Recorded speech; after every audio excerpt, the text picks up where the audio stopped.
Aquest curs està destinat precisament per gent que vulgui ser pèrit i que tingui les eines adequades per començar a treballar sobre aquest tema. Perquè el món judicial és un món una mica diferent de lo que és la nostra rutina odontològica, amb la qual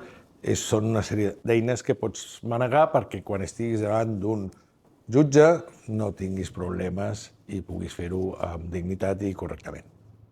Este curso es importante porque no solo vamos a proporcionar las herramientas necesarias para poder hacer un informe pericial correcto, si alguien se quiere dedicar a esto, sino porque además vamos a proporcionar también conocimientos que sirven para la práctica clínica habitual sobre historia clínica, sobre consentimientos y cuáles son las maniobras que habitualmente